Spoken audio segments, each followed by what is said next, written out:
Start or finish, Carter? We'll meet again, don't know where, don't know where. I He know we'll meet heaved so again hard some the mic. sunny day. I apologize. I probably should have warned you that was going to happen.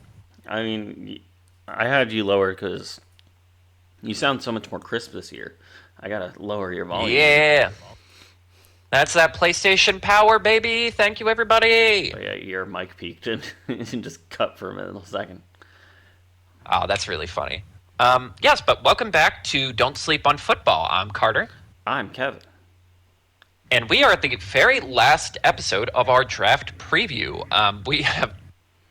We have done all of these in one day. I forgot how long this process is, but I'm having a good time. I feel like we're getting some good coverage in with this one. I'm getting hype, but I'm so. It's been a long week. A long week, and Oh, yeah, it's not even like a work related thing or things have been stressful. It's literally been it's WrestleMania an oddly weekend yes. with staying up to 4 a.m. to listen to Triple H's Hall of Fame speech, staying up super late on all the nights and stuff, and the Monday Night Raw after, and talking about it a little bit too much to my wife, and then it's like, all right, cool, and now it's Tuesday, or it was Tuesday. We were gonna record, but then other things happened, and then it's like, all right, today, because the draft starts tomorrow. Right, we're like, well, if we don't do it now, I guess we're kind of just not doing it, huh? Yeah. Yes, but with it, now we're finally at the playoff teams. The 14 teams who made the dance, who had their strengths, had their weaknesses. It's going to be interesting to see what we think of these ones, because a lot of these teams, for the most part, these teams actually do all feel like they kind of belonged in the big dance. Yeah. And it'll be interesting to see, from our perspective, what they could do to just get that extra little push. I think Like, this was a good field. if you went back to like this point last year, pre-draft, and you read off this list of teams, I think there would only be one surprise.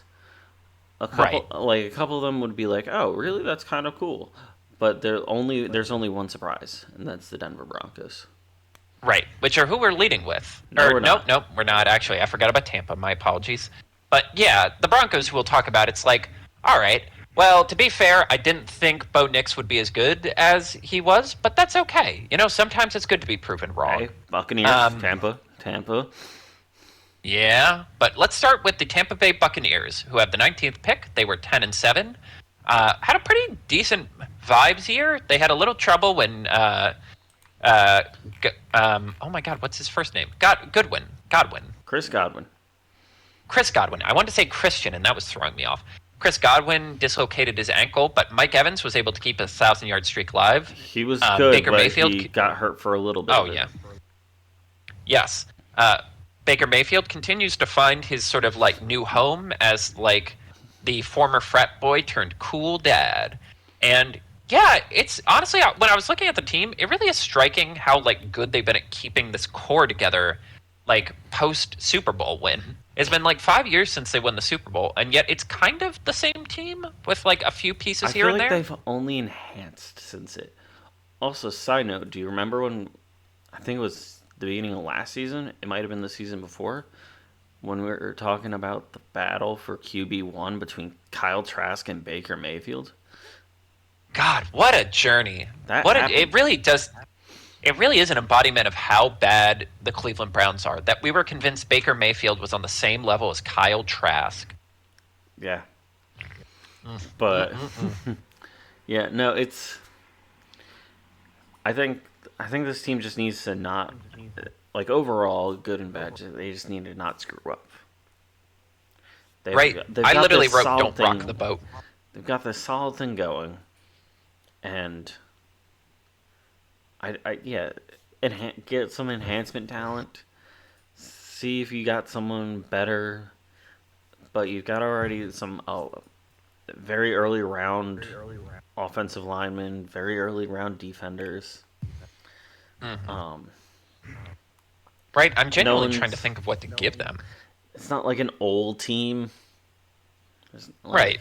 Which again is surprising because they were in a Super Bowl like 4 years ago. You think the Yeah, core would be old, and it's like, nah, they were relatively young when that happened. yeah, that was a young team. Like some of the older players is Chris Godwin and Mike Evans, who have both. Like, I mean, Godwin got hurt. That happens, but Chris Evans or Mike Evans, I think I said Chris Evans multiple times. Mike Evans hasn't missed a step. Vita Vea Right. hasn't really missed a step. Yeah, Yeah. I don't know. I don't have anything negative to say about them. Right. I'm like, it would benefit you to have a succession plan at wide receiver, but I'd argue this isn't a great draft for that, at least early. Yeah, and Um, I don't think that I don't think they've lost enough oomph behind them that it's like, oh no, you need wide receivers now. It's like, yeah, that's more of like if a you want to future wait, prospect. if you want to wait a season for it, yeah, go for it. Right. Like, if you can position yourself, because the next few drafts are going to be a little better for wide receiver, and then it's like, yeah, I guess just do what any team who doesn't know what to do. Invest in defensive line, invest in offensive line. That's like, that's like investing in, that's like investing in Apple. It's a safe bet. Yeah, Don't overthink it. Um, this so could be should we another just one of skip ahead those. to the Denver? I'm gonna say this could be another one of those teams that if they trade forward or back, I don't think that's end of the world. Right. Now we can go to Um, Denver. the Denver Broncos, proved a lot of doubters of Bo Nix wrong. It's interesting. Someone did point out it's like if Bo Nix had this season like 9 out of 10 times, he would have won Rookie of the Year. He just happened to do it in a year where we had Jane Daniels giving one of the best performances we've ever seen in like a rookie have. Hey, we predicted Bo Nix would be one of our baby boys last season. Oh yeah, I guess we did, huh? I don't know why. I Um, think I was the one that was just like super sold on him for some unknown reason to me. I mean, I do think he introduces an interesting wrinkle to like the draft process of this like COVID era of players, this NIL and COVID era of like extended college careers. I think like what fucks up quarterbacks in the NFL? A lack of patience. Ghost. Teams don't want to. Well, yes, ghosts. Um, yeah, specters, ghouls, gremlins, vampires, maybe a chupacabra or a squonk, maybe. But anyway, Yeah. like Fucking love they're big, Squonk. yeah, yeah, stupid little thing. And I know that would hurt its feelings. That's what I was going for. But anyway, the what I'm getting at is like the problem is like coaches are pressured to get these quarterbacks to work right away, so they don't really work on Anything. like yeah they don't develop them. Like I said with Callahan just screaming at Will Levis, it's like I don't have time to hold your hand, I need to win right now. So as a result they never develop, and then all these quarterbacks, it's like, man, what went wrong with them? And it's like, what went wrong? They're like 21 and they had no guidance, they had no leadership. So now it's almost behooves college quarterbacks to like stay until they're 23 or 24 or 25 Yeah. and basically just learn how to play the game in college, like have a safe safety net where you play at a high-end college and then more or less get into the NFL more developed. And it especially helped that like, yeah, you went to Sean Payton, who like he was winning fucking football games with Taysom Hill at one point. He can make an okay starting NFL quarterback work. Yeah. Um, so, like, to that end, I'm like, the window is weirdly kind of open now. This is probably as good as your defense is going to be. I mean, You have Bo Nix on a rookie contract. yeah, they picked up. They also picked up Dre Greenlaw and Hafunga this offseason. Mhm. I Right. mean, those two with Patrick Surtain, you got a solid backfield. Right. Yeah, for me, I really did just say, don't. My least needed is playing safe, and my most needed is weapons. Whatever skill position player falls to you at that pick, whatever one you think you can get the most out of Sean Payton has to be the guy you go for. Yeah. And that could be a lot of different guys in terms of like, there's a couple like Luther Burden as like making him like the Mike Thomas slant and run guy. That could be. They're probably not going to be in position to get Genty, even though that'd be fun. But Travion Henderson, like he's a perfect back in terms of like not only is he got like a crazy home run speed, like he's probably closer to Saquon than Genti is, talking about like lineages. Yeah. But like he's also a great pass catcher. He's also a great pass blocker, so he has versatility. A guy who I don't think they necessarily need, but I think would just be devious, is that Tyler Warren, where I'm like, again, what if Taysom Hill, but no delusions of grandeur about playing quarterback? He knows he's a tight end, and he commits to being a tight end. There's a lot of different options Yeah. there that I think just like continuing to bit like yeah, Bo Nix is never going to be like the top 10 elite. He's never going to join the elite circle of AFC quarterbacks, but No. he'd be a pretty damn good one. And if you surround him with enough weapons, it's Yeah. kind of irrelevant if he's like an elite quarterback or not. When is there? Can you look up their second pick for me? Because I'm like Their looking at second. I'm looking at their team and their roster right now. Because they also picked up Evan Ingram from Jacksonville as their tight end one. Oh yes, So like that's a yes. little I am. help. I forgot about that. Um, they got McLaughlin at running back. The running back room needs a little help the most. Because I just said they needed enhancement talent, and they don't. They can't be wasting picks, and that's their defensive backfield, right off the start. Right. They have the 51st pick in the second round. Okay. Um, but like it depends on the running back situation around their first time. I think they could definitely use a new running back, and their wide receiver. I'm not sold on their trio: Cortland Sutton, Marvin Mims Jr., who did secretly very well last season, and Devon Vale. I'm not entirely sold on that being like a strong trio, Mm-hmm. but yeah. So like maybe a little enhancement there, maybe a trade for a person, pick up someone like that is not on a team for like as a solid like Q or wide receiver 2 or 3. But yeah, I feel like they don't need they don't need to be stupid. That's the biggest thing. Yeah. Right. It's like yeah, think big, but don't like. I don't think they're a trade up team. Like I think keep the powder dry, keep the picks going. Like Yeah, keep as many picks as possible, and just trust that like one or two high upside offensive players are going to fall to you where you need them to fall to you. yeah, It's like I am thinking about the Texans here of like they kind of pushed the chips in for this year and kind of came up a bit of a dud. I mean, they won a playoff game, so I guess it worked out. But like, you know,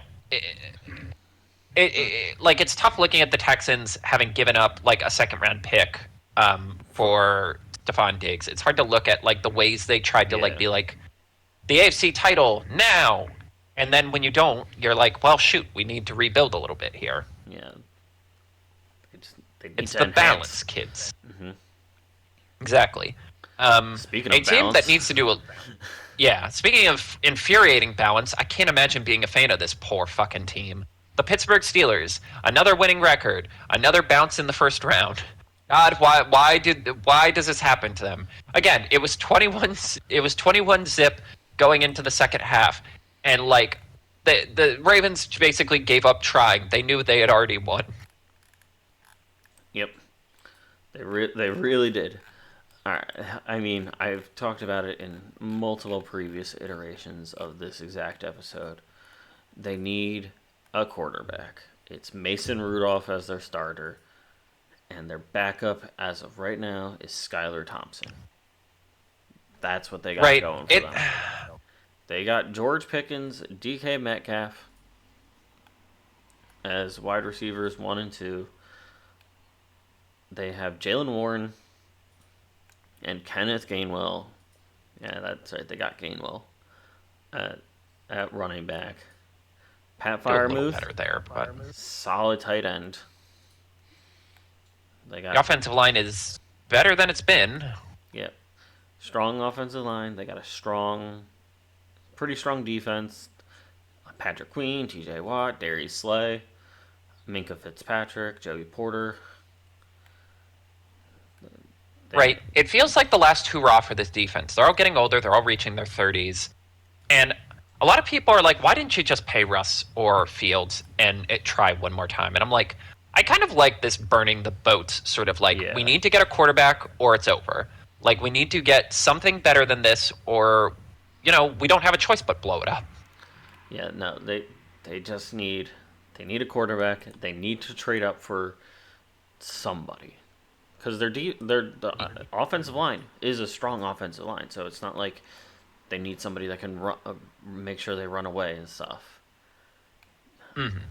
It's Yep, it is literally just you need a quarterback because if you Right. don't draft There's so little. Right. if you don't get an early quarterback, you're gonna be stuck with Rodgers. And Right. I feel like the Jets put enough of a warning sign out there for everybody that you don't want to be stuck with Rodgers. They took the bullet, so no one else has to, because they're the Right. Jets. Especially because the players are already pissed about it. That's the kicker. Like, already Cameron Hayward had a whole thing of like, man, you either want to be a Steeler or don't. Stop dicking around. Yeah, And I'm like, if you've lost the locker room before you're even on the team, like, what are you doing? yeah. Why bother? And like, again, this wasn't the best offseason for like quarterback movement. Like, Stafford stayed, obviously Darnold left. But other than that, Geno became a surprise move. But Gino's it's a like there very weren't a lot of surprise move. options. Yeah. Like, Geno is weirdly the guy you would have wanted, but you missed that boat. So, like, it kind of has to be Shador or bust, or you have to, like, go with one of the later round quarterbacks and just say, like, you're going to have a difficult talk with your team of, like, this season might not go how we're thinking, but it will be worth it when we draft a quarterback in the next draft. Yeah, Like, they, they just need somebody so desperately. right.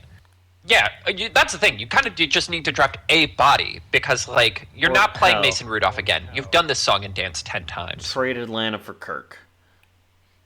Yeah, they are a weirdly decent landing spot for Kirk. I think they're just going to keep playing chick. I think everyone who might want Kirk Cousins is just going to keep playing chicken until, like, they just cut him. Because at some point, if you're not going to be able to, because everyone knows they're not going to play him. So, like, at some point, you're just going to have to cut him. Yeah.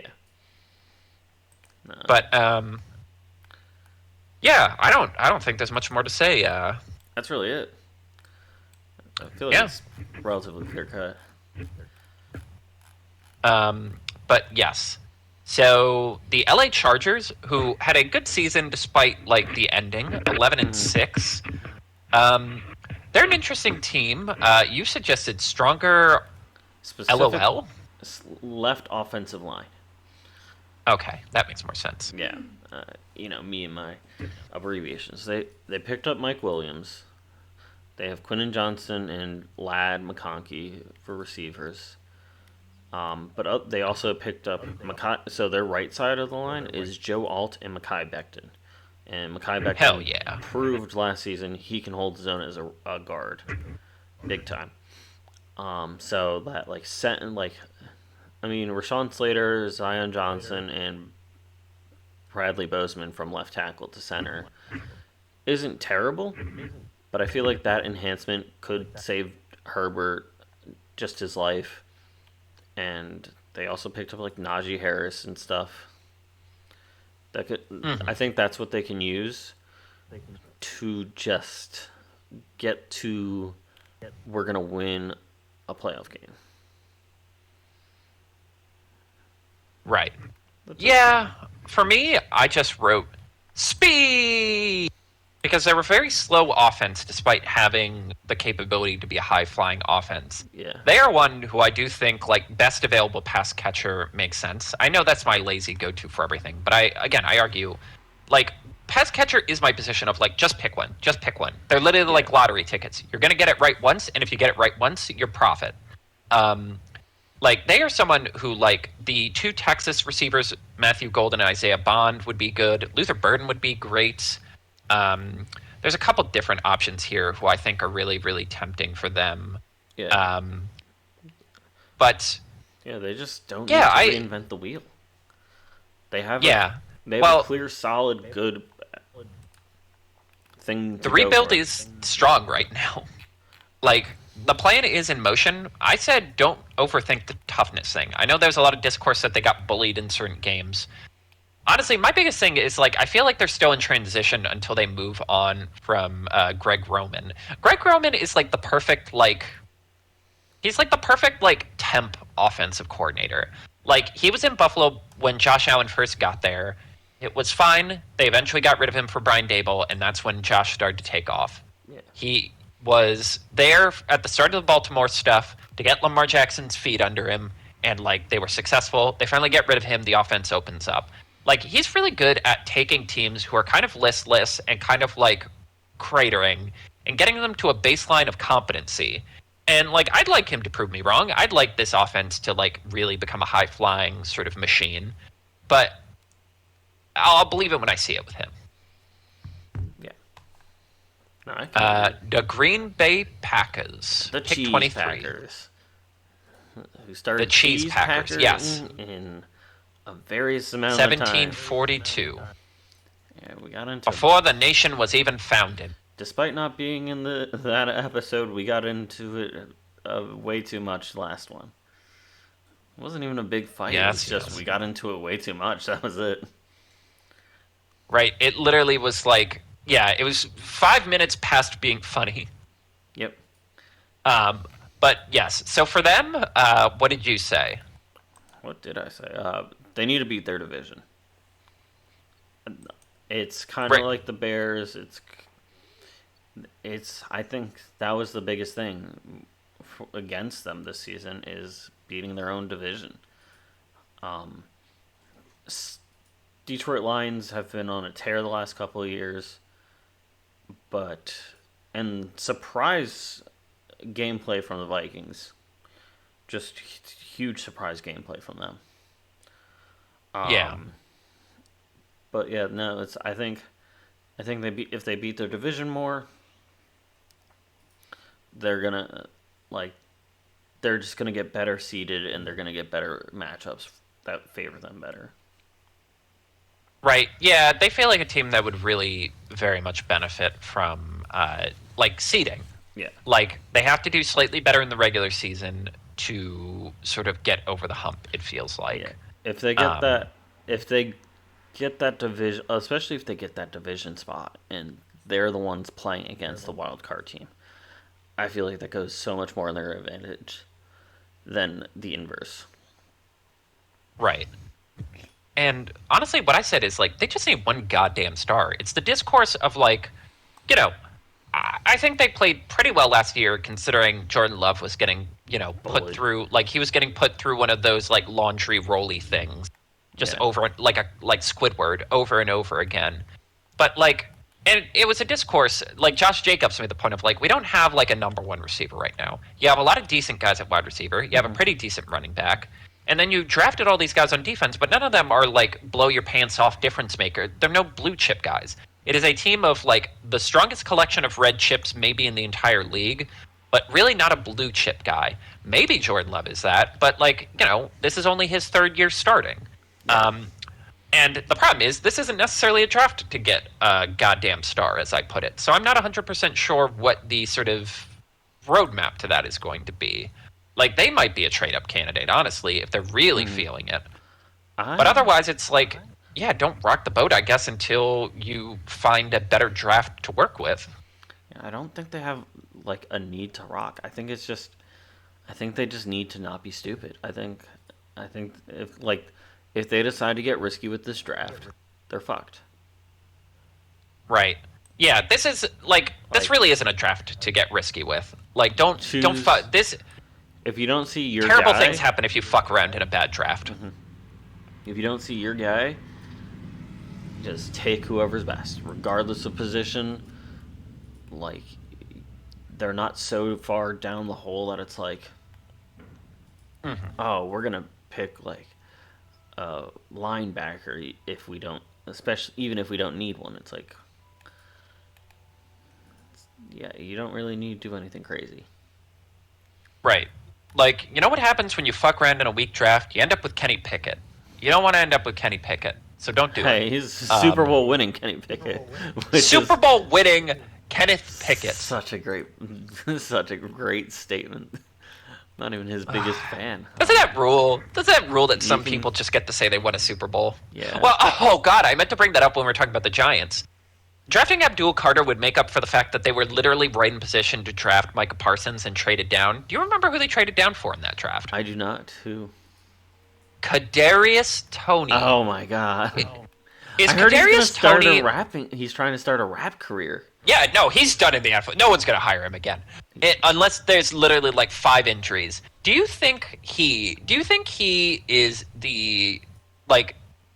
Do you think he is the worst player to ever help win his team a Super Bowl? Not just like literally like if he didn't make the plays he did, they would have lost. Do you think he's the worst? Because like David Tyree didn't do anything, but that's the point. He didn't do anything else with his career.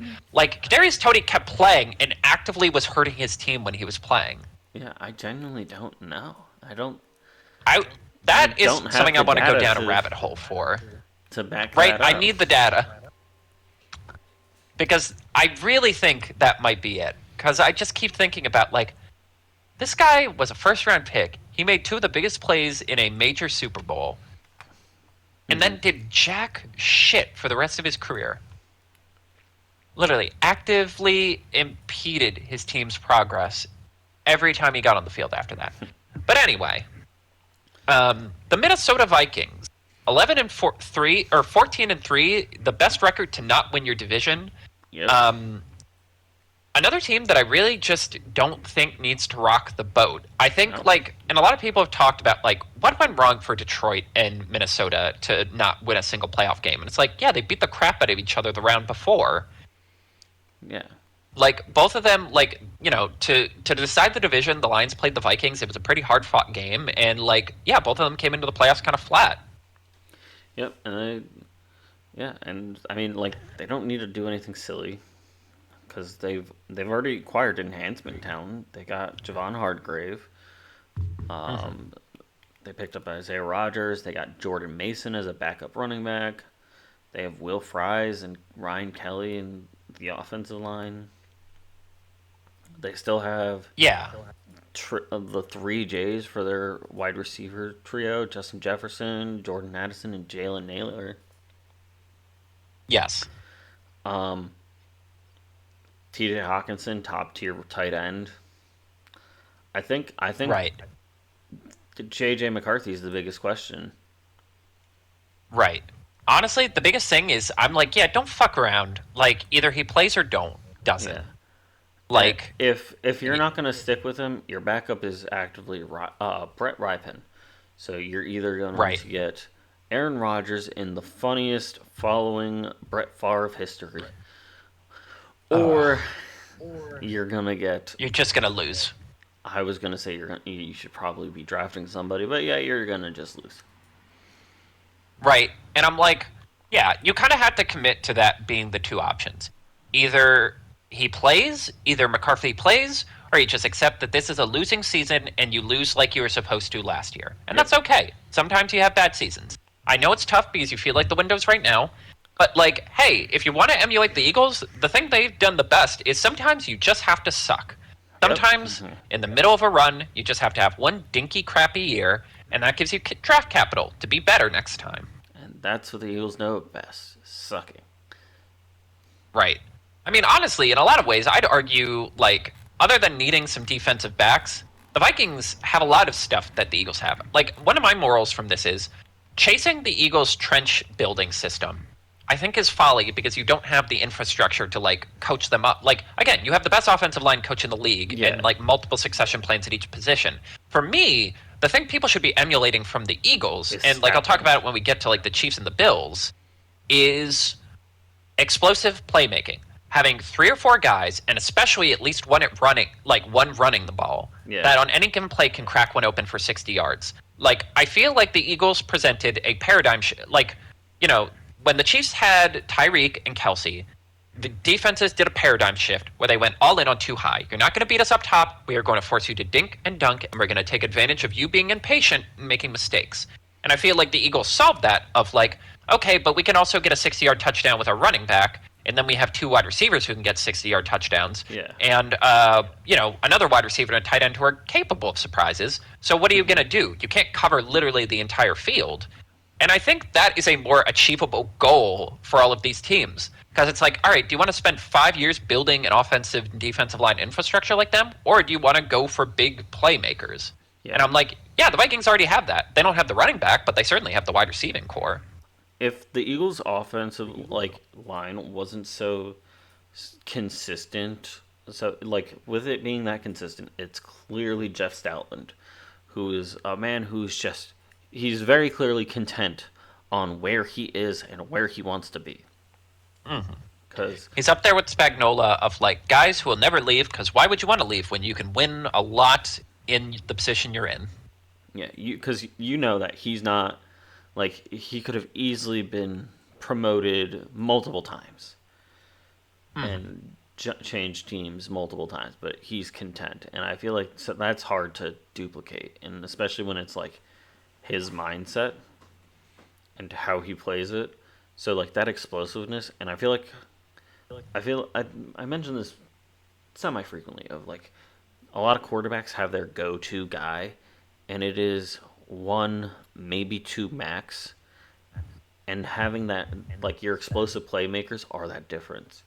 Where if you look at it like Kansas City, Patrick Mahomes, if he's in a bind, he's gonna throw it to Travis Kelsey, Mm-hmm. almost guaranteed. Maybe Worthy, but it's gonna almost always be Travis Kelsey.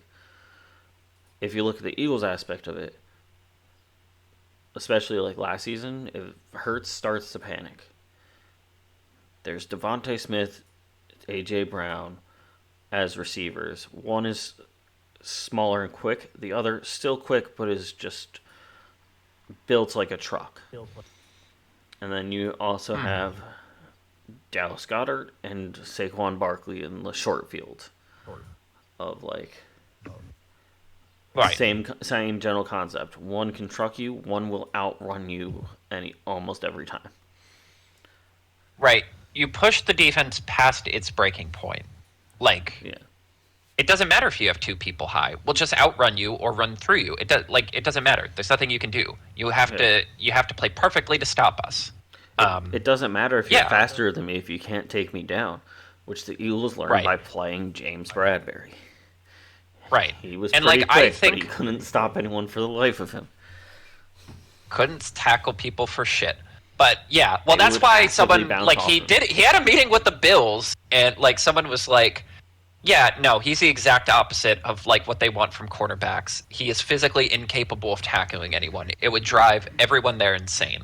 That's how you start a But riot. like, yeah, and they honestly solved their biggest problem. They invested in the interior line. I really do think the Vikings, like, if JJ McCarthy is even okay, I think they're going to be fine. I think they're going to be able to keep They're this run going to be going for a little bit. yeah. He needs to be like just strong. He doesn't need to be like the best. He needs to be able to Can you be take a his top hit. 15 quarterback? I would argue he could even succeed at like as a top 20 with how much he's got. Hmm. They got enough going for him. All right. But a team with a kind of different direction is the Houston Texans. Kind of a disappointing year. They were a favorite for a lot of people to make the Super Bowl, to kind of slip past the Chiefs and the Bills to like join like the sort of big wigs. And I think honestly their biggest problem was like, I think their biggest problem was like one, pundits always seem to underestimate offensive line struggles destroying a team. Yes. But two, like, you know, I think a part of the hype for them was like CJ Stroud was so good in his first year. It's like, well, obviously, the only way the line can go is up. And sometimes guys stay stagnant, and not even necessarily a bad way. It's like, okay, if this is the best CJ Stroud is going to be, then he's going to be a top 10 quarterback for the rest of his career. That's pretty good. Yeah, I feel like the argument isn't like with CJ Stroud. It's not like he got worse. Sure, He didn't. he looked like he theoretically looked worse when you throw in like Jaden Daniels as their thing, and like a healthy Joe Burrow. It's like yeah, he looks worse by proxy, but he hasn't lost any quality. Or like Sam Darnold having a miracle season. He looks Right. worse by proxy, but he isn't actually bad. Right. He looks worse because he looks worse because you thought like because we think of progress as perfectly linear. That like, Yes. oh, if a guy is everyone's Josh Allen, if he was this good this year and this good next year, he'll be even better this year and even better like, and that's just not realistic. No. And like, yeah, and I think they've already adjusted. Like, they fired their offensive coordinator. They've made a few changes on the offensive line. They've moved on from Laramie Tunsil. Do you remember why Laramie Tunsil ended up on Houston? He was No. supposed to be a top 5 pick, and he gets caught the night before the draft with a pic selfie where he's wearing a bong mask. Oh my Like, god. and like, no, a bunch of people straight up were like, yeah, we took him off our boards. We can't fuck around with that. Yeah. And it's also so weird because it's like weed has become so like whatever that like if that happened now, Yeah. they probably are just like, yeah, just don't fucking. Don't post They warn that. you in advance about these drug tests. Yeah, like man, like don't post about this and like be smart during the season. It's fine, whatever. Yeah, Yeah, they've acquired Christian Kirk as an extra receiver. a solid pickup. Solid wide receiver 3. It would help promote Tank Dell if he's okay.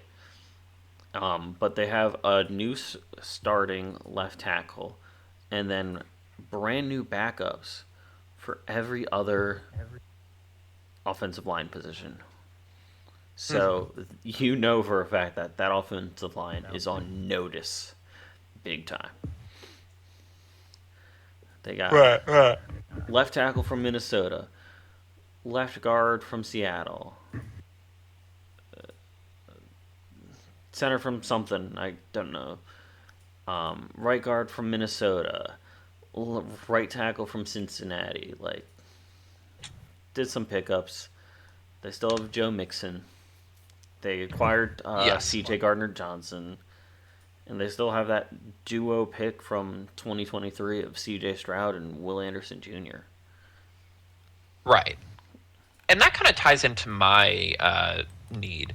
I feel like you just kind of had to pick a team direction. I think, like, in that draft where you traded back up to get Will Anderson on top of CJ Stroud, you did a good job of making, like, a baseline, like, getting both your offense and your defense to, like, a baseline good. As long as you have them, your offense and defense will be good. But I think you just kind of had to pick a lane of, like, do we want to be a defense first team or an offense first team? Yeah. Like, do we want to keep investing in the offensive line to fix this? Do we want to play around with the skill position players to try and elevate it? Or do we want to trust that CJ Stroud and Nico Collins together are a good enough combination that no matter what, our offense is going to be baseline good?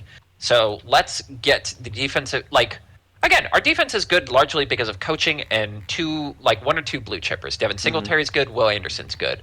Do we want to just keep going all in on defense to try and, like, make the best defense possible to carry the offense? Yeah. Like, I feel like they do just kind of have to pick a lane. I think last year they kind of just sweatily threw a lot of stuff at the wall to chase the Super Bowl, and that didn't work out. Yeah. No, I think this offensive line situation looking like it's being solved and a new coordinator is their best course of action. Mm. I yeah. I can see them being one of those trading Right. up to get somebody they really want teams. But yeah, no, they just need a little bit of Simple one. enhancement for CJ, and that's really it. All right. Yes. That leads us into the LA Rams, who ended the season. Man, it's really hard to see with these colors. 10-7. We're a couple plays away from beating the Eagles. I do think that's a trap. I do think there is a trap to being like, well, it's the trap the Bills ran into at the 13 seconds game of like, we were so close to beating the best team. And it's like, okay, man, but there's like 7 or 8 different, like, You gotta tell yeah, you yourself almost that. beat them. An elephant could, like, maybe evolution could have changed so an elephant could fly. I don't know, man. Like, you can't get in hypothetical. Like, if you lock into hypotheticals to drive your decision making, I think it just gets very dangerous. But I do think they're an interesting team because they do have, despite losing Cooper Kupp, despite like getting ready to move on from him, you do still have the bones of a really, really strong team in terms of Kyler Warren, Puka Nacua. Like, you got the young guys to go with Matthew Stafford now. Like, you're not quite in this like transitional period where it's like you got the old and the young, but like you have a decent enough team that when Stafford does hang it up, it's not going to be a complete rebuild. And I guess Yeah. my question is, do you push the chips in? Do you become big spenders, say fuck them picks one more time and try to move up for someone big? Or do you keep playing it safe? Like their first round draft pick in how many years was Jared Verse, who's going to be one of the best defensive ends in the league for a bit. Dude Like, is doing a great job. right. I am almost like maybe just continue to trust your draft process. Yeah, I Like, this isn't a reinventing like team kind of situation. Because who's our coach? McVay, am I right? yeah. Yeah, he's clearly got this success rate with this team, and I think, yeah, as I think if they just don't waste their picks, maybe get a little bit of help. Like, I would be looking for a little bit of help on offense because I'm not super sold on them, but it's not like it also might just be that I'm more sold on their defense. Maybe picking up a better kicker, and I don't know. Like I said, a lot of these playoff teams, it is like when in doubt, just go for just go for the safety picks. Yeah, Interior, like they could improve interior defensive line. They could improve the offensive line. Like unless one of the handful of like really exciting, unless one of the handful of exciting skill position players fall to you, you probably shouldn't push on that yeah. end. I don't. I can't. I don't really see situations where it's just like they would be. They're super like we need to get this guy. Yeah, I just don't see it. So I'm not saying they shouldn't believe in that, but it's just like a if they're like we need to get this guy and like so desperately, but and that they trade up for him as opposed to taking whoever falls for them. It's like what I feel like that would be more telling on a behind the scenes. shall we move on? Yeah. The Baltimore Ravens, 12-5, a single catch away from probably beating the Bills and going back to the conference title game. They're just a weird team because it's like, okay, literally 2 times their seasons have ended because a pass catcher fucked up. Yeah. You know, they're going for a touchdown against the Chiefs and Zay Flower dives and loses control of the ball. You know, they're about to tie it up with a 2-point conversion and Mark Andrews drops a ball that's literally thrown directly into his stomach. Like, Yeah. yeah, that's what you said, to finish. They just need like to it's finish. at this point, right? I'd argue they're the most talented team other than the Eagles. Like if we're doing if Super Bowls were decided on paper and like the just best teams on paper got to go, it would have been Eagles Ravens for the Super yes. Bowl. Yeah, no, But that's the mental aspect of the game. they're a very good team. They're always improving. They arguably have one of the best draft systems of any team, Great which draft is part system. good analysis, good luck. Yeah, great draft system. Great trades that they've made over the last couple of years. They picked up like D Hop. It's I, they just need to finish. I feel like they don't need to like worry about replacing Lamar Jackson. Dude's still MVP player. They just need to finish. They Yeah, it's they can and like and they can beat the Chiefs. trust They me, can beat the Bills. They can beat any like other AFC like juggernauts. They don't finish for some reason. and like trust me, like I of all people understand how frustrating a statement that is because I've watched my team lose to the same fucking team in the playoffs 4 straight times and like go, well, we're so close. One of these times it's going to go our way. Yeah. But one, I think the advantage you guys have is you haven't lost to the same team 4 times, so it isn't akin to madness. But like also like you guys are going to keep finding good players in the draft. You're going to keep finding blue chippers in the draft. Yeah. My biggest thing is like I would like to see a bigger investment in defensive back because I think a lot of what happened last year, especially early, was like Kyle Hamilton had to kind of get locked into like pure pass coverage. He had to be like a slot cornerback because like the defense was having so much trouble.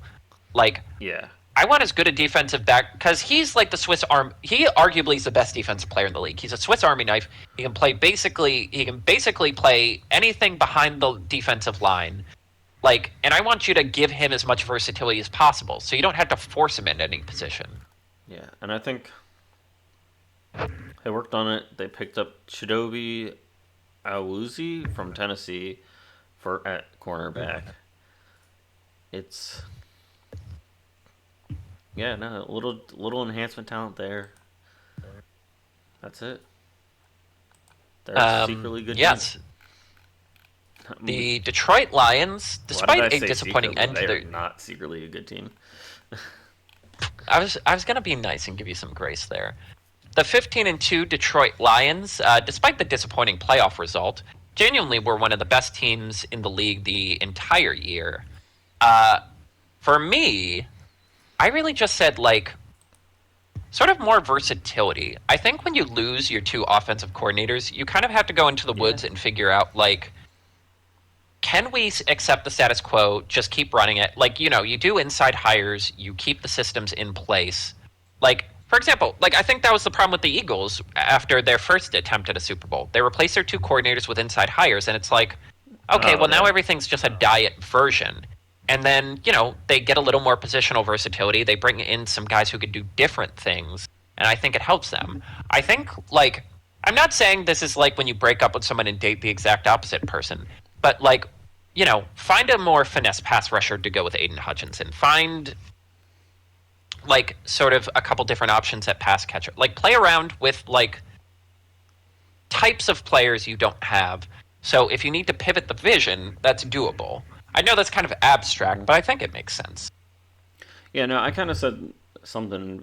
I think I said this pretty much the same exact thing, just kind of inverse, where it's like instead of like finding people, like you need to keep your team healthy, and you just can't let the Well, that's loss. honestly the biggest thing. Yeah, letting the loss of your coordinators be a factor. Right. Because yeah, we genuinely like they're in a weird place because we genuinely don't know how they're going to react to not having these two coordinators. Yeah, Like the entire rebuild of the Detroit line has kind of been built with them and Dan Campbell. It's going to be a real test of like, is Dan Campbell truly as great as we believe he is? And I like yeah, to think so, but like you don't know until you see it. and they haven't really changed their team. They still have a very good team.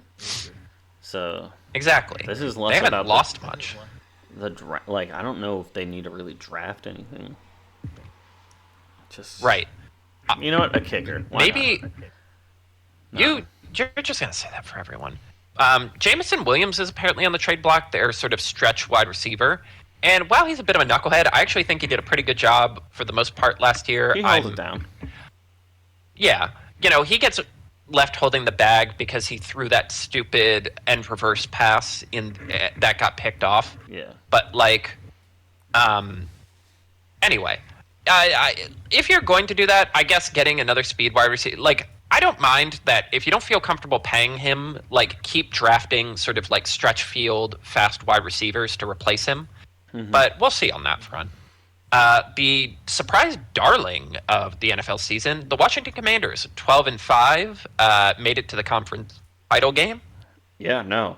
Now, Highly impressive performance. Especially now that the season's 100% over. Highly impressive performance for that entire yes, season from them. Really held out when it looked like they shouldn't have. I they just need to avoid that sophomore slump. Maybe get a little yes, enhancement for Jaden Daniels, but they also picked up. They have Laramie Tunsil for as the what is that position? Left tackle. They picked up Debo. They picked up Michael Gallup. They yeah they have well, Brian Robinson Jr. still at running back. Zach Ertz, maybe maybe a stronger with Ertz getting up there in age. Stronger tight end, but yeah, they picked up some defensive acquisitions as well. Will Harris, Deathrich Wise from New England. That's a hell of a name. Also, midway through the season, they picked up like Marshawn Lattimore. Yeah. Oh. Yeah, no, honestly, yeah. I think, like, I said similar to you, don't be like the Texans. And I think in a lot of ways they already have achieved that in terms of, like, they haven't changed the vision. With the revelation that their quarterback is great, they haven't changed the vision. It is still, like, let us get steady, sort of older veterans who, like, maybe didn't quite fit in where they were before, but we can still probably get a little juice out of. Like, Yeah. yeah, Tunsil's probably not as good as he was when he was at his peak with the Texans, but he could still be reliable. Lattimore was hurt most of last year. Can he still be a decent, like, above replacement level player? Like, Bobby Yeah. Wagner probably has one or two more decent years in him. Debo is the fun pick because I really do think he really just had a bad go of it last year. He had fucking pneumonia for most of the year. Like, I think that like things like if he even hits like 80% of what he's capable of, I think that gives them such a fun playmaking element. For me, I think what they really do need is just more explosive playmaking. Like, Mm-hmm. again, I'm assuming Debo's going to be a step down from where he was before. And like right now you still really only have Scary Terry as your like one like big stretch field playmaker. I think like a later round wide receiver, one of the guys who like are raw but have a lot of potential as like a field stretcher, I think would be huge. There's a random guy. He's my don't sleep on player of the draft. Savion Williams, TCU wide receiver, 6'5", runs a 4.4. He is kind of like a Cordell Patterson type of like they have him in the backfield. He runs the ball. He returns kicks. He plays slot receiver. He plays regular wide receiver. He's sometimes in line. He can Mm-hmm. block.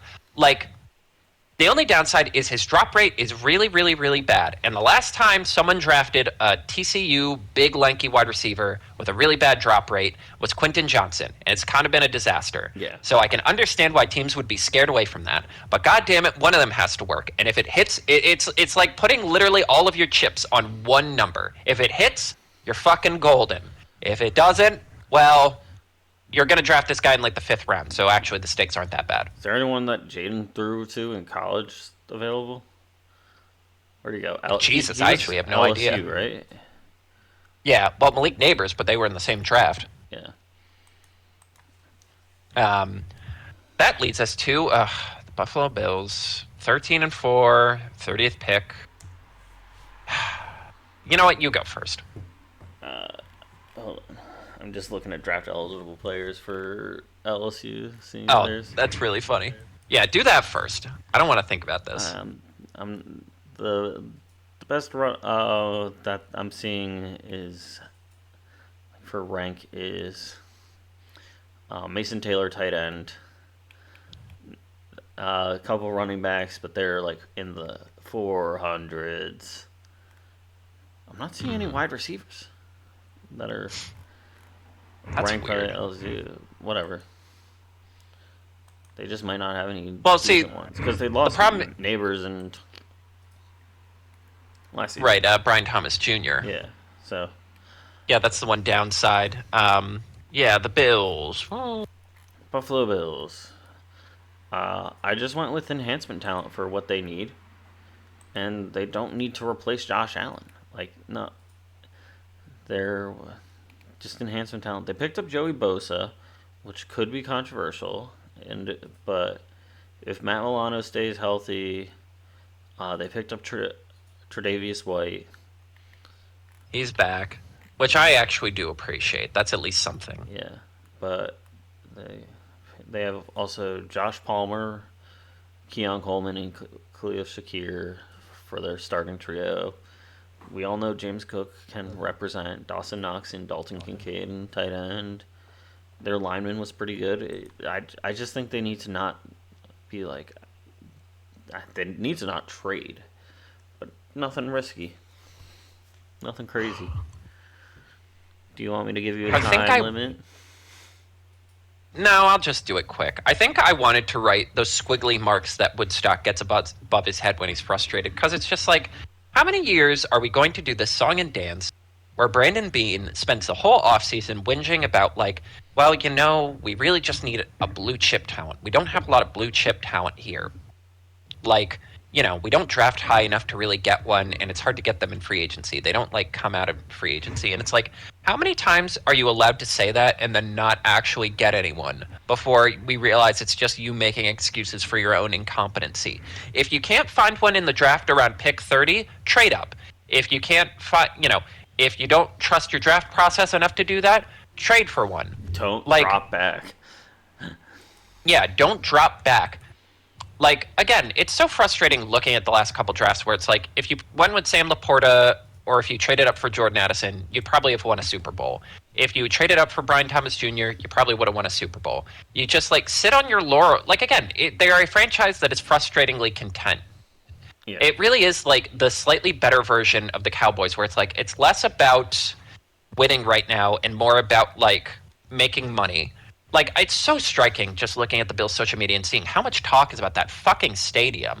Where you're like, yeah, they don't want to be a football team. They want to have a coliseum with their one champion. It is all circuses, no bread, as they say in Roman times. And, like, Do they? yeah, yeah, that was like a famous phrase. Okay. Yeah, and it's just exhausting because it's like, what am I supposed to get excited for? Joshua Palmer and Joey, like the next round of like washed out veterans, where it's like, this one will work, surely. And on top of that, it's like all the Bills fans who are rolling their eyes at trying to get Luther Burden, who's really the target they should be getting, because he's the exact kind of guy they need for the offense they have right now in terms of like short throws, explosive playmaking. Like, I just think about that screen pass, the second to last play before the blitz.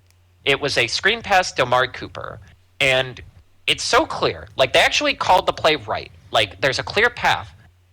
But because he was too slow out of his break, he gets an ankle, like someone grabs him by the ankle and pulls him down. If that's Luther Burden, that's a fucking touchdown. The Bills are going to the Super Bowl. Like, you need, like, the Bills have gotten much too cute with this, like, well, Josh Allen's the weapon. Anyone will work around Josh Allen. It's like, the reason why the Chiefs got away with that for so long is, one, they hit on all their first-round picks. Like, every time. Like, the only one that didn't work is Clyde Edwards-Helaire. And, which, whatever. And it's like, yeah, the difference between you and them is they have the greatest offensive mind of his generation and maybe the best defensive coordinator who's ever done it. You don't have either of those things. And if you're not willing to find better coaches, you need to get better talent. And they just refuse to do that. So, like, I don't know, man. They're going to draft, like, the 5th defensive tackle, and he's going to be good, not great. You're going to overpay him to keep him here. And, yeah, at this point, it's much more likely that instead of winning a Super Bowl, Josh will either have the Cam Newton problem where his body falls apart sooner than you think it will, or he'll pull an Andrew Luck and get sick of this shit and retire so he can spend time with his cool girlfriend. Yeah. Who's in Pitch Perfect. And nothing else. It's weird she retired after that. Yeah. Yeah. She's my favorite tweet about sinners. It's someone just tweeted, Haley Steinfeld, Jesus Christ almighty, man. And it's Tiger Woods on all fours when he tore his knee during a tournament. Just, ugh. Next up, the Kansas City Chiefs. Honestly, one of the weirder teams. So weird. Like, I'm curious what you think about them. They were maybe the worst 15-2 team who's ever lived. Who capped off a truly... Or more than 30 points. A truly madcap season kicked off by getting just... It's the meme of, like, hey, if you keep picking on me, school bully, I'm going to call my brother and he's going to come into school. And the brother actually shows up and beats the shit out of the kid. The Eagles are that's the equivalent. The Bills called the Eagles, and the Eagles curb stomped them repeatedly. Yeah. So, yeah, I mean, do you want what I wrote down, or do you want my genuine opinions?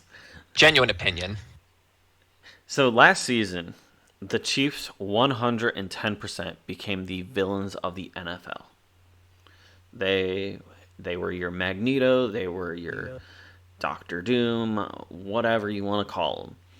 And there was a couple of their games in there where they barely won. Their game against the Texans where there were some questionable calls. Some refs have been fired or suspended since calling Kansas City games, fun fact. A lot of skepticism on how good they actually were because they were just barely winning. Mm-hmm. The vast majority of their games, it was a 1-point game. Or a 1-score game. So it's like, that's not even Like, that's some bullshit. So you have the villain. Your heroes were the Buffalo Bills, kind of like you said. And when the hero couldn't do it successfully on his own, who do they call? They don't call other villains. They don't call other heroes. They call the biggest asshole in the room that The will. drunk scumbag who beat the shit out of Santa Yeah, Claus. yeah. Where it goes from we're gonna do this our way, like the heroic way, and we will get them to justice. This didn't work out, and we can't hurt them ourselves because that's bad. And then that's when the phone next to the bar gets slid over it, and it's like a phone call to you, and there's Nick Sirianni like on the other side, and he's just like, "You want us to what? A Suicide Squad? All right, bet." Slam shaves his head. Um, I forgot he that happened this last fucking, season, yeah. what a weird guy. What a weird fucking guy. He's so It's weird. charming when you're winning, though. He's so It's weird. charming when you're winning. He fits with As long as you Philadelphia. win. Though. It fits with As long as you Philadelphia. Just win. being a bunch of weirdos and jerks and psychopaths. Where Jalen Carter's in the playoffs picking up Matt Stafford, which is not an easy task. It was like literally in that playoff game there that the Rams fans whine about. You see him either just pancake Stafford or pick him up on more than one occasion. Dude's a unit. Oh, God. But you get all that, and it's like, all right, we need the asshole brigade, and the Eagles are like, all right, so we should actually like play in these playoffs because we're not playing against the Buccaneers, their biggest enemy. Yeah, thank God someone took care of them. Yeah, it's like the Bills need the Ravens to take care of the Chiefs for them. The Eagles inexplicably need someone to deal with the Tampa Bay Buccaneers. Which was like I'm pretty sure the Commanders this season. That's how it was, and it was just like, all right, so we went. They went on a greatest hits tour of. It's like, all right, we're gonna play Green Bay in the first round, and just like we did for the first week of the year, beat them. Oh, the Rams. All right, let's show them up. Saquon, you want to run that same play that worked on the first time? Done. See, now I'm just thinking back to the Eagles season. Man, Yeah. what a fun ride. It was so good. Why did people doubt them? I know the beginning was a little sketchy, but literally after the Saints game, it's like, why did anyone doubt them? Because they're Eagles fans. No, if you don't believe in them, you don't believe in them until the season is over.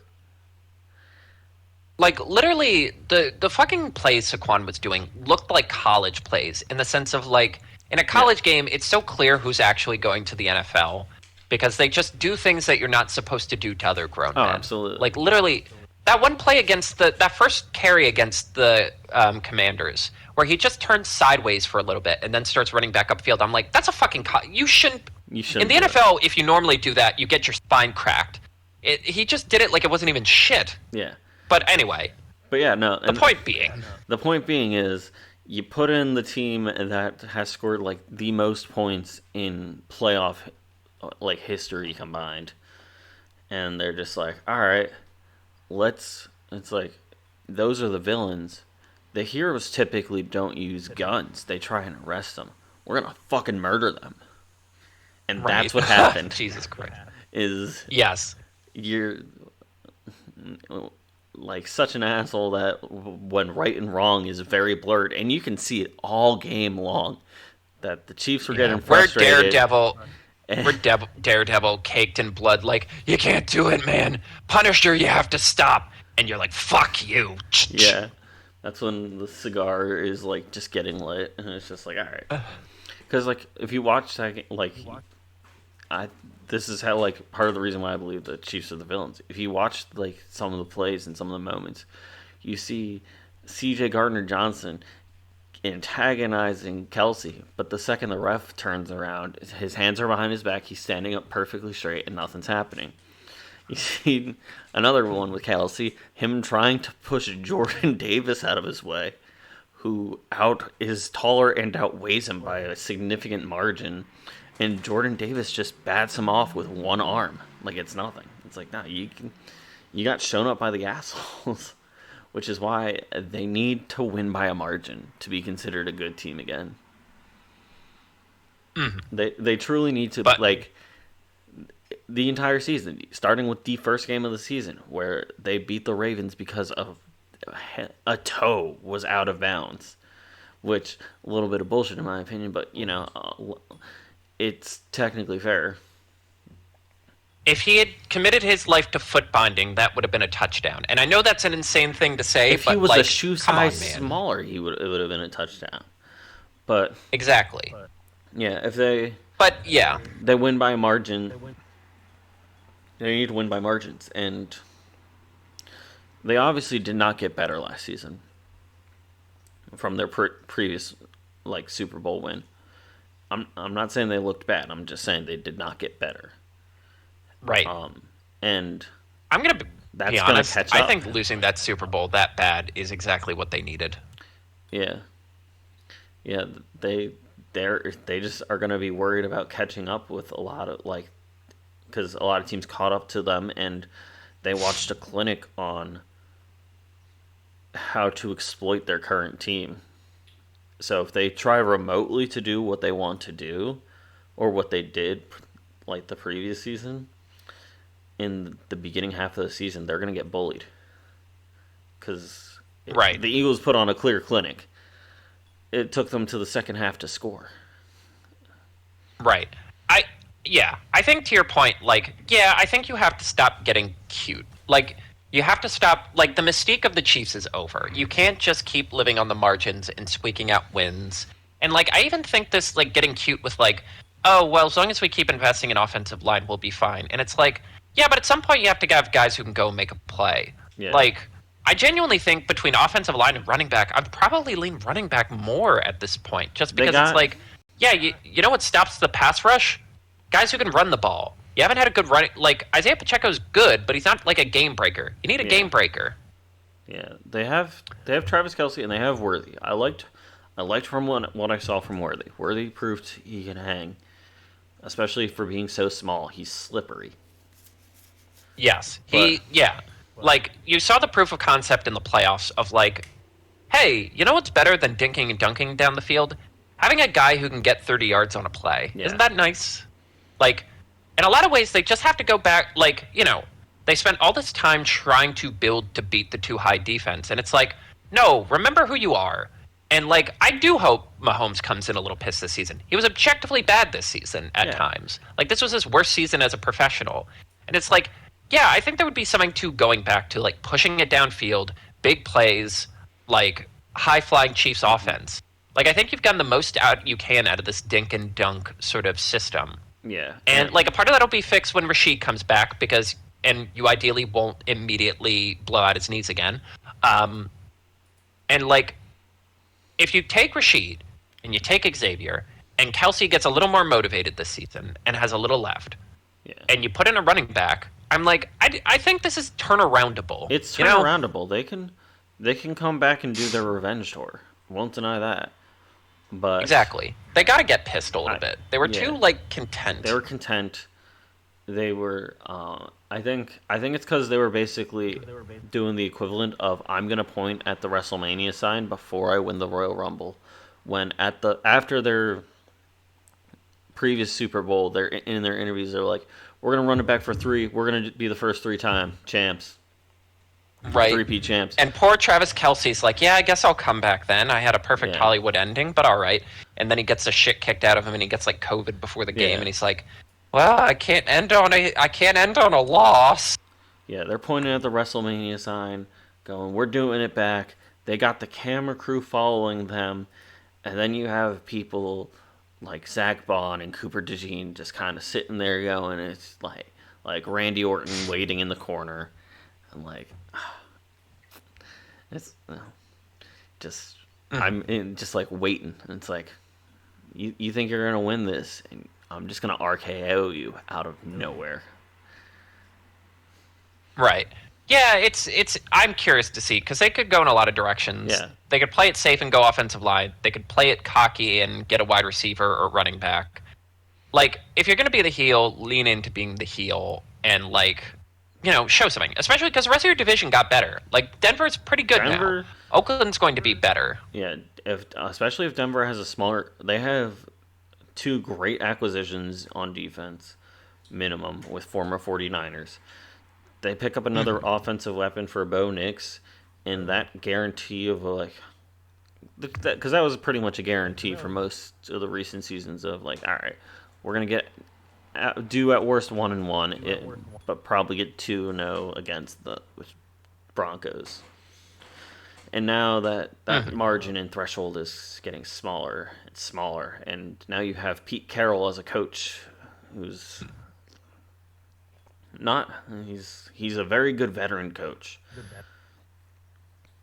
I'm not saying the Raiders are going to be a threat, but it's gonna take something to pull something over Pete Carroll.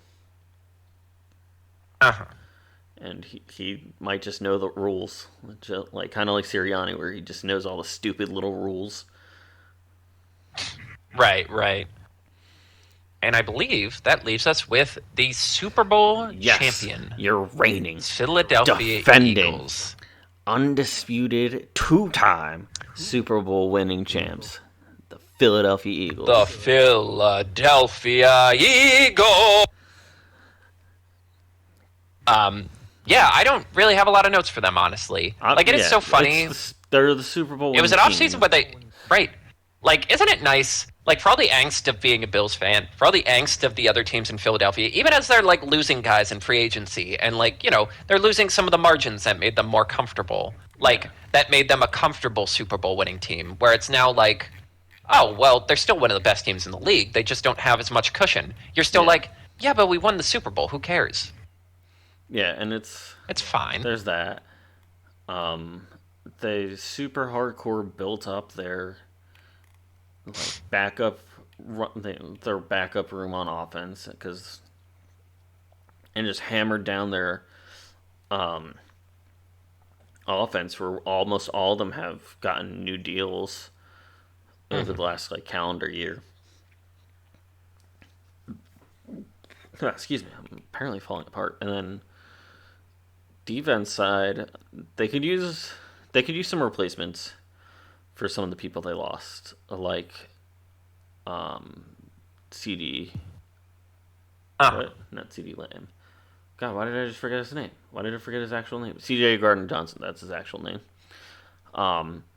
Like him, Josh Sweat, Brandon Graham. But it's also like, if you watched like last season, Nolan Smith Jr., after Brandon Graham got hurt the first time, just balled out to, I think, every single game. I texted at least once a reminder that Nolan Smith Jr. is underappreciated. Right. You still have a big. I agree with that assessment. Like the big scary offensive line or defensive line. Sidney Brown. It's everything that makes a team good is still there. Yeah, Sidney Brown being the starting safety next to Reed Blankenship, a little bit questionable. Dude gets a little hot-headed, but he's still pretty damn good.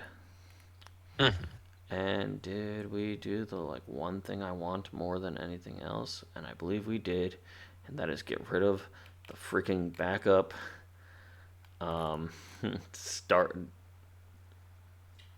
Backup for Lane Johnson. I forget his name. But it was just like, this guy is not him. But yeah.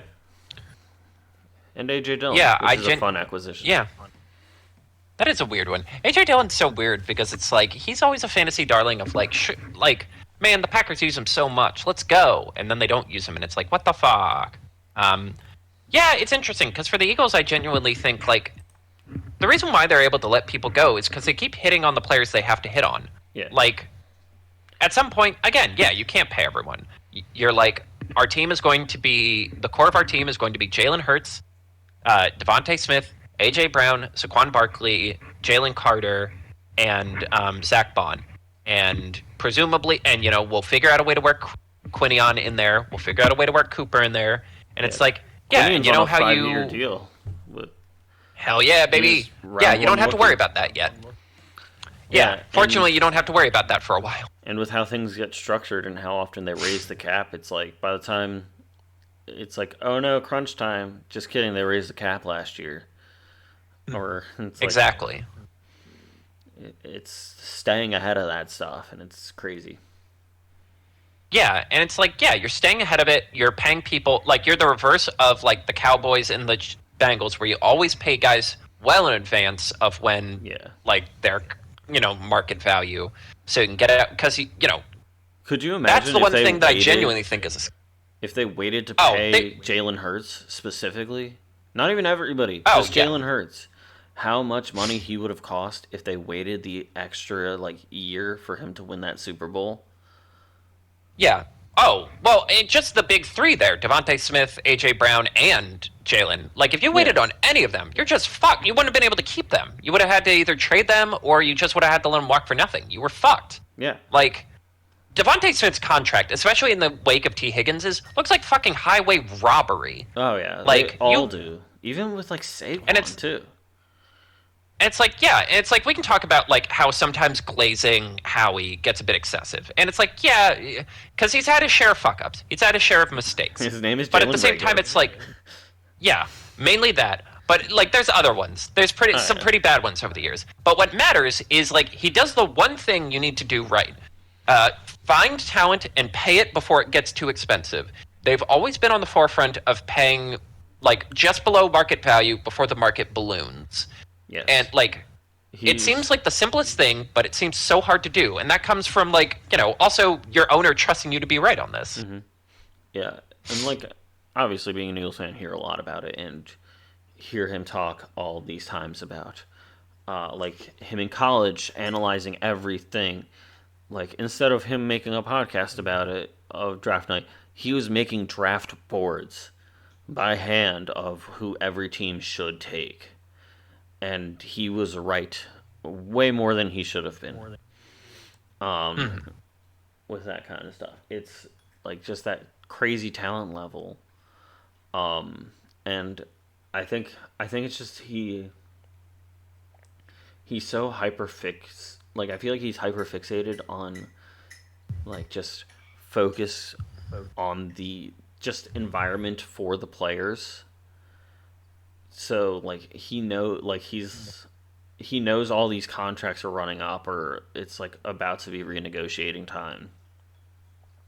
And he's like, we got to get on the forefront of this. Let's talk with the boys now. They're gonna probably raise the cap soon. They haven't done it in X amount of years. And if you told me he sat there with like six monitors, all with like different positions, and just seeing their like project like what their actual going rates are and what he projects they can go for, and he just does this thing, and Exactly. then you get restructured and offered bonuses and stuff, and they're smart bonuses too. Like Saquon's initial Eagles contract had no touchdown bonus, which I feel like seems absurd if you want to really think about it. Right. It saved them a Offensive lot of money. star not having a touchdown bonus, kind of insane. But how we knew it's like if I'm gonna give you one for yards, so you run real far. But if you end up at the one, I'm not gonna hold it against you because we have this stupidly good play that I'm wearing a shirt of Right. right now. I can't believe I would have been so pissed if they legislated it out. That would have been so lame. It's it's one I it seems It so really is such soft. an easy dividing It's line between weenies and like cool guys in the NFL. it's it's so soft because they're not doing anything spectacular and it doesn't 100% work. It works the vast majority of the time, but it doesn't 100% work. And when it, like for example, the Washington playoff game, it didn't work like at first. They were struggling a little bit. So what did they do? They turned on the asshole and just and they went from being just the little punks to the guy that's willing to murder somebody and Well, I also just just love stood that like there and made them jump until they were like, we might have to stop you and just award them points. Jesus Christ. It's also just so funny that like people are citing the Super Bowl as like, oh, injuries. Look what happened to Chris. Chris Jones lined up sideways. What the fuck did you think was going to Yeah, happen? He got trampled. Of course he hurt his neck. That's what yes, happens when you get trampled. yeah. No, and it's like like Jason Kelsey, Cam Why did you Jurgens. think that would work? They're on the bottom of these. Landon Dickerson, they all hurt their back, but you don't see them complaining about it, and they're running it. But yeah, that's like the argument of like if you're not stopping them from being stupid, what the fuck's the point? The point is, don't rock the boat, Eagles. Like, keep the plan up. If a really good skill position player falls to you, then maybe talk yourself Yeah. into it.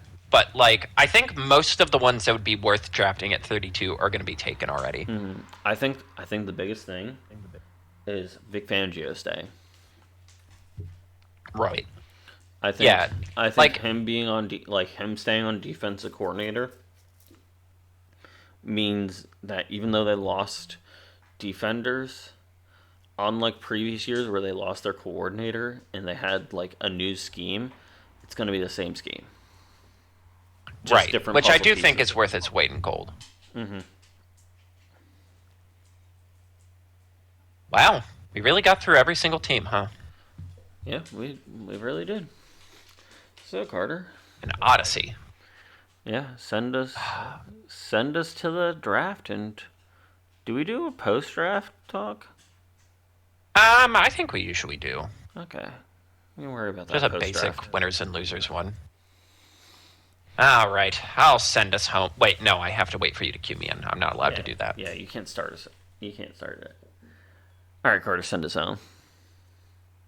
And as the clock continues to tick on Wednesday, we're going to reach Thursday, and the real clock's going to begin. In just 10 to 5 minutes, your team is going to have to make the critical decisions that will make or break their franchise. Will they get risky? Will they take a risk on high upside? Will they play it safe? Will they go for will they go to build for generations or go to win now? All I know is, for one reason or another, this stupid process that is literally the least American thing I can imagine, telling someone where they need to work, is some of the most fun I have all spring. So, I'm ready for some football. Are you?